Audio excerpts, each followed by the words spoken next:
Okay, let's dive right in. On the surface, the latest reverse mortgage numbers are looking pretty good. But underneath all that, there's a huge shift happening. So we're going to peel back the layers of the data to see the real story behind the headlines. So here's the number that got everyone talking. A massive 16.3% jump in HECM reverse mortgage endorsements in March. I mean, that's a huge month-over-month increase, right? It makes it look like the market's roaring back to life. But is it really? Does one big monthly number actually signal a booming market? You know, whenever you see a spike like this, you've got to ask yourself what's really going on under the hood. And the answer is, well, it's a lot more complicated than that. Because that 16.3% jump is actually hiding a much bigger story, a trend that is literally reshaping the entire industry. Before we go any further, let's just make sure we're all on the same page. We're talking about HECMs, or Home Equity Conversion Mortgages.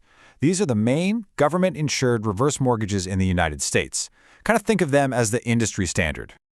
So here is the crucial point, the real kicker. Despite that big jump from February, March's total of just over 2,000 HECM loans is actually weaker than any month going all the way back to August of last year. So, no, this isn't a sign of a boom. It's just continuing a theme of overall weakness for the standard HECM product. Which, of course, leads us to the big question. If the main government-backed product is struggling, where is all the real energy? Where is the growth in the reverse mortgage market actually coming from? And this slide just lays out the new reality perfectly. It really is a tale of two products. You've got the incumbent, HECM, which is facing some serious headwinds, and then you've got the challenger, these privately funded proprietary loans. That's where the new growth is coming from. And hey, don't just take my word for it. The folks at Reverse Market Insight, the ones who track all this data, they state it plainly. For several years now, almost all of the real growth has been in these private proprietary products, especially after that HECM refi boom finally ended. Now, what's really interesting here is that even within that struggling HECM market, there are these pockets of serious strength. Look at the Rocky Mountain and Northwest regions. Their growth rates more than doubled the national average. So the story really isn't the same everywhere you look. And it's the same deal with the lenders. 8 of the top 10 HECM lenders saw growth in March.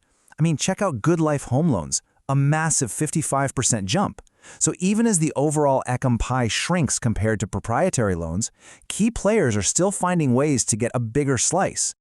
Okay, to get another angle on this, we can look at a related market that totally confirms this trend. We need to talk about HCMBs. These are basically investment bonds backed by big pools of HECM loans. So the more new HECMs there are, the more of these securities can be issued. They're like a direct pulse check on the health of the HECM market. The connection here is super simple. When fewer HECM loans are being created, there's just less raw material to package into these HMBS bonds. So a slowdown in HICMs creates this direct ripple effect, causing HMBS issuance to fall right along with it. And that is exactly what we're seeing. The overall issuance level is just bumping along at historic lows.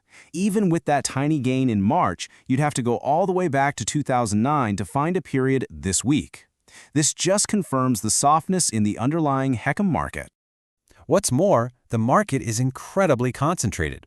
As this chart shows, in the first quarter of this year, just 4 big issuers controlled about 90% of the entire HMBS market. It's a really small club at the top.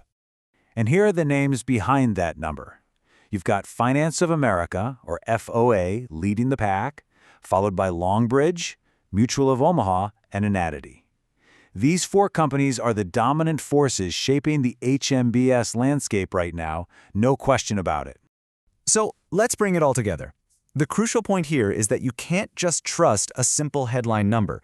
That 16.3% monthly gain wasn't a sign of a boom. It was a blip that masked a much deeper, much more important market shift.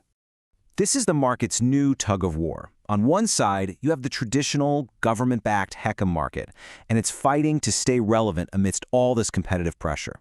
And on the other side, pulling the rope, you have the proprietary market, which is dragging the industry forward and driving almost all of the new growth. And that leaves us with a really fascinating question for the future.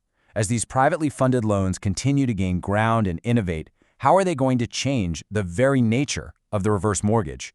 What does this product even look like 5 or 10 years from now? That's the real story to watch.